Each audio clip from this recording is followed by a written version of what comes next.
Let's talk about the gibberellin the plant growth and development. ये पढ़ रहे हम सेकंड हार्मोन आफ्टर ऑक्सीजन। सो इसके क्या क्या इफेक्ट्स है, किस तरीके से हम इसे यूज कर सकते हैं to increase the production of a plant. So सबसे पहले डिस्कवरी किसने की थी यार? सो देखो, एक साइंटिस्ट थे जिनका नाम था ई कुरोसावा।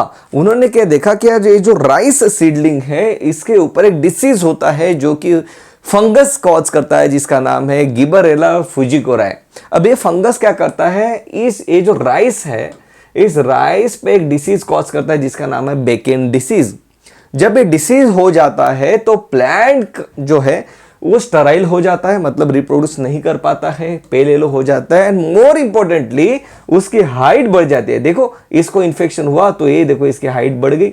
तो ये उसके इफेक्ट्स है फंगल इन्फेक्शन के।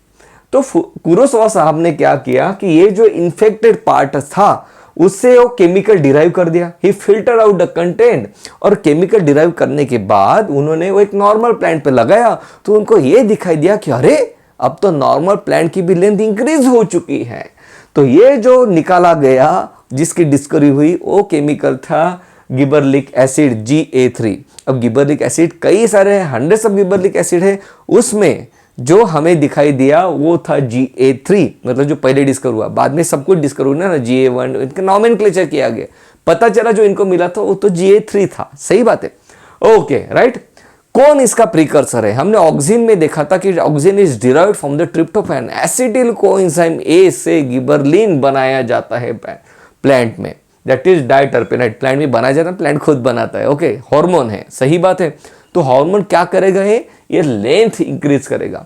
कहाँ पे फॉर्म होगा? अगर लेंथ इंक्रीज करना है तो इंटरनोडल रीजन, जो नोड्स होते हैं प्लांट्स के, उस नोड्स के बीच में जो रीजन है उसे इंटरनोडल रीजन कहते हैं, उसको आप बढ़ा दो। सो इंटरनोडल रीजन का एलोंगेशन करता है। सीड्स में भी ये होता है, सीड के जर्मिनेशन में हेल्प करता है। बहुत इंपॉर्टेंट चीज है, किस तरीके से हेल्प करेगा ये भी हम देखेंगे। हाँ, तो दो चीजें, लेंथ बढ़ाना और सीड की जर्मिनेशन में हेल्प करना। बायो एसे, यार गिबरलिन क्या करता है ये हमें कैसे पता चलेगा? तो हम इसके लिए बायो एसे करते हैं, उसका बायोलॉजिकल असेसमेंट करते हैं। डॉर्फ पी प्लांट बायो एसे है, मतलब एक प्लांट है जो कि जेनेटिकली डॉर्फ है।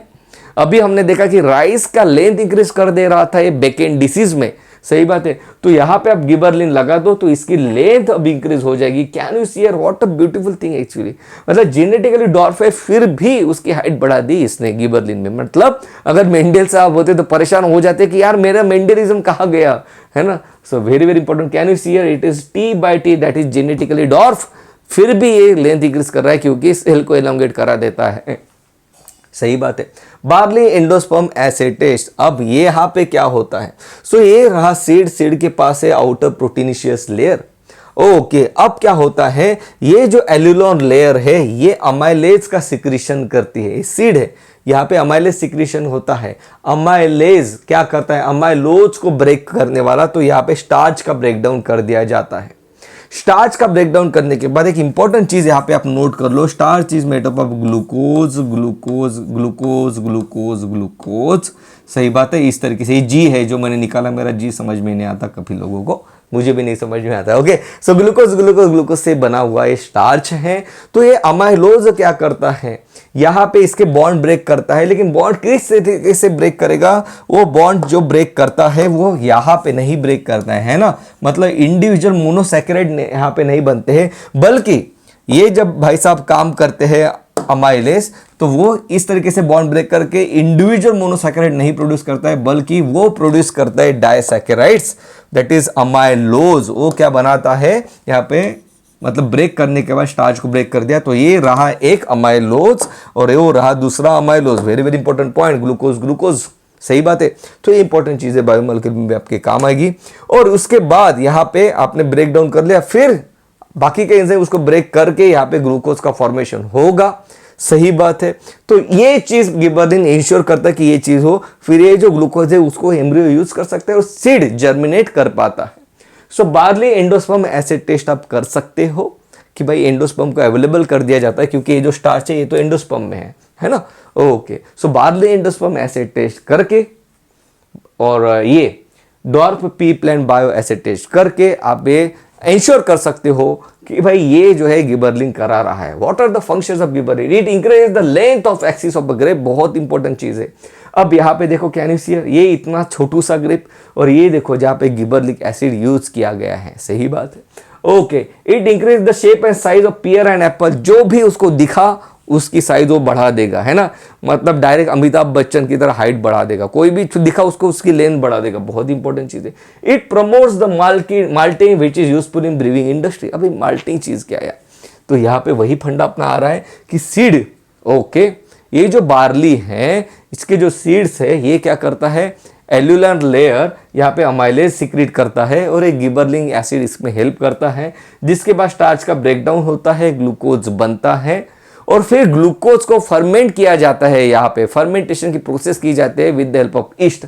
तो ये जो पहली जो प्रोसेस हुई जहाँ पे मतलब हाफ जर्मिनेशन हुआ सीड का कंप्लीटली जर्मिनेशन हमने नहीं किया, हाफ जर्मिनेशन किया, वहां पे हमने ग्लूकोज अवेलेबल करके दिया। अब हम वहां पे ईस्ट डालते हैं। ईस्ट क्या करते हैं, ग्लूकोज से अल्कोहल बनाते हैं, माल्टोज से ग्लूकोज बना, ग्लूकोज से अल्कोहल बनाते हैं थ्रू अनेरोबिक फर्मेंटेशन। ओके, तो ये जो प्रोसेस यहाँ पे है उसे माल्टिंग कहते हैं। तो ये जो माल्टिंग है ये गिबरलिन प्रोवाइड कराता है आपको, मतलब ब्रीविंग इंडस्ट्री में आप इसको यूज कर सकते हो ये प्रोसेस करने के लिए। ओके, इट हासस the seed formation conifer, conifer के सीड, कोनिफर कौन है, कोनिफर मतलब cone bearing plant like Pinus. Okay, अब यहाँ पे सीड आने के लिए कुछ केसेस में 5 से 10 साल तक लग जाते हैं, इतना टाइम लग जाता है। और भाई साहब लोगों को उसके सीड खाने हैं तो फिर कैसे खाएंगे? तो गिबरलिक एसिड यहाँ पे आपकी हेल्प करता है किसके लिए, it hastens the seed formation conifer, right. Amazon पे अवेलेबल भी है, काफी अच्छे टेस्ट करते हैं। Okay, right. It slows down the ripening of a fruit on a tree. ये तो गलत बात हो गई यार कि आप फ्रूट को राइप नहीं होने दे रहे, लेकिन ये अच्छी बात है। क्यों? इसलिए अच्छी बात है कि मान लो फार्मर के पास एप्पल की प्लांट है, सही बात है, एप्पल की ट्री है। अब मार्केट में क्या है, एप्पल का रेट गिर चुका है, सही बात है। अब ऐसे हालात में फार्मर ने अगर एप्पल को हार्वेस्ट कर लिया तो उसको बेचना पड़ेगा, नहीं तो एप्पल तो खराब हो जाएंगे। तो फार्मर चाहता है कि जब एप्पल के रेट मार्केट में बढ़े तब मैं इसको ट्री से कट कर लूंगा यार, तो उसको ट्री पे ही रहने देना है, मतलब उसको राइप होने से बचाना है, तो आप गिबरलिक एसिड का यूज करो। बिल्कुल सही बात है। Internodal elongation in sugar cane, बहुत इंपॉर्टेंट बात है। I am talking about the internodal elongation in sugar cane. Can you see here, this is a sugar cane and this is the internodal region. Gibberellic acid का use करो, internodal region ये increase length बढ़ा देता है, तो आपका yield बढ़ गया शुगर केन का, है ना, सही बात है। तो यहाँ पे एक इंपॉर्टेंट चीज है कि ये इंटरनोडल रीजन एलोंगेशन करता है किसका, शुगर केन का, क्योंकि राइस का इंटरनोडल रीजन एलोंगेट करने के लिए हमारे पास कोई और है। Okay, will be talking about it later on. So ये इंपॉर्टेंट चीज है कि इंटरनोडल एलोंगेशन शुगर के लिए कराता है। It delay the senses is fruit and fruit can be left on a tree. बिल्कुल सही बात है, एक तो राइप भी नहीं होने देता है और it delays the senescence in a fruit. Senescence मतलब मैच्योर नहीं होने देता है फ्रूट को, सही बात है। नाउ गिबरलिन जो है ये क्या करता है, ध्यान से देखो, एक बोल्टिंग नाम का एक फिनोमेना है, बहुत सही है। ओके, सो कुछ प्लांट जो है, जो ये प्लांट जैसे कि क्या है, रोजेट हैबिट शो करता है। अब रोजेट हैबिट क्या है, रोजेट हैबिट मतलब क्या है, देखो आपने कॉलीफ्लावर देखा होगा है ना, तो इस तरीके से क्लोज रहता है, इस तरीके से क्लोज रहता है। ओके, अब एक गिबरलिन क्या करता है, ये जो इंटरनोडल रीजन है इसको वो एलोंगेट कर देता है। तो आप कहोगे तो फिर क्या हुआ, जब ये एलोंगेट हो जाता है तब यहाँ पे फ्लावर का इंडक्शन हो जाता है, यहाँ पे इसको फ्लावरिंग आ जाती है। आप कहोगे तो फिर ये हुआ मेरे दोस्तों, ध्यान से सुनो, इसके पहले भी हम इस चीज के बारे में बात कर रहे थे। तो यहाँ पे क्या हुआ है, यहाँ पे ये चीज हुई है कि देखो ये रहा सीड, सही बात है, सीड से बना ये प्लांट, यहाँ पे इस तरीके से ये प्लांट बना। ये जो प्लांट बना इसे हम कहते हैं वेजिटेटिव फेज, इसे कहते हैं हम वेजिटेटिव फेज, बिल्कुल सही बात है। ओके, नाउ यहां पे क्या होता है, इसी प्लांट को फ्लावर आ जाएंगे, उसमें ग्रोथ होगी, इस तरीके से यहाँ पे फ्लावर आ गए, बिल्कुल सही बात है। तो यहां पे फ्लावर आ गया, सेक्सुअल रिप्रोडक्शन के लिए इसके पास एक स्ट्रक्चर आ गया, इसे हम कहते हैं रिप्रोडक्टिव फेज। अब प्लांट ने रिप्रोडक्टिव फेज में एंटर कर लिया है। ओके, बिल्कुल सही बात है, ध्यान से सुना, इंपॉर्टेंट है। ओके, तो यार यहां पे गिबरलिन क्या करा रहा है पता है, वेजिटेटिव फेज को कम कर रहा है, डायरेक्टली रिप्रोडक्टिव फेज में एंटर करा रहा है प्लांट को। ओके, उसको फ्लावर बना रहा है, राइट। अब ध्यान से सुनो, अब ये जो वेजिटेटिव फेज है, मेनली प्लांट की ग्रोथ होती है वेजिटेटिव फेज में। आपको कॉलीफ्लावर बेचना है तो आपको ये चीज नहीं करनी पड़ेगी, वेजिटेटिव फेज आपके पास होनी चाहिए ताकि आप उसको जाके बेच सको। सही बात है। तो फिर आप कहोगे तो फिर ये चीज किसके लिए यूजफुल होगी? गिबरलिन क्या करता है, वेजिटेटिव फेज को रिड्यूस कर देता है, प्लांट को फ्लावर करा देता है, क्योंकि ये जो लोग ये करते हैं वो इस प्लांट से सीड लेना चाहते हैं, इस प्लांट को प्रोपोगेट करना चाहते हैं, उसके सीड बेचना चाहते हैं, तो आपको फिर यहाँ पे रिप्रोडक्शन कराना पड़ेगा, आपके पास फ्लावर होना जरूरी है। तो ये उन लोगों के लिए बेनिफिशियल है। सही बात है। ओके, तो ये जो इंटरनोडल रीजन का एलोंगेशन हुआ इसे हम बोल्टिंग कहते हैं। क्या कहते हैं? बोल्टिंग कहते हैं। So it is the elongation of internodal region followed by the flowering. Very very important thing. सही है। Okay, now gibberellic acid can be use as a substitute of vernalization. देखो होता क्या है, प्लांट को जो फ्लावर आते हैं, plant flower in response to light. सही बात है। And plants flower in response to the cold treatment या कोल्ड एटमॉस्फेयर बोल दो, कोल्ड कंडीशन। ओके, तो ये इन रिस्पॉन्स टू लाइट जो प्लांट फ्लावर करते हैं, ये जो फिनोमिनॉन है इसे हम कहते हैं फोटो पीरियडिज्म। इसे हम क्या कहते हैं? Photo periodism. उसे हम कहते हैं फोटो पीरियडिज्म। ओके, जो इन रिस्पॉन्स टू कोल्ड, ये जो प्लांट फ्लावर कर रहे हैं, मैं जनरल सब प्लांट की बात कर रहा हूं, उसे हम वर्नलाइजेशन कहते हैं। इसे हम क्या कहते हैं? वर्नलाइजेशन। इसे हम क्या कहेंगे? वर्नलाइजेशन। ओके, अब ये जो है, अगर आप चाहते हो कि मुझे कोल्ड ट्रीटमेंट नहीं कराना, मुझे कोल्ड कंडीशन को इंश्योर नहीं करना है, तो आपके पास एक ऑप्शन है, आप गिबरलिक एसिड डाल दो, प्लांट फ्लावर करना शुरू कर देगा। सही बात है। So gibberellic acid can be use as a substitute for vernalisation. बिल्कुल सही बात है। वर्नलाइजेशन को डिटेल में भी पढ़ने वाले हम। Gibberellic acid can promote flowering in a long day plant.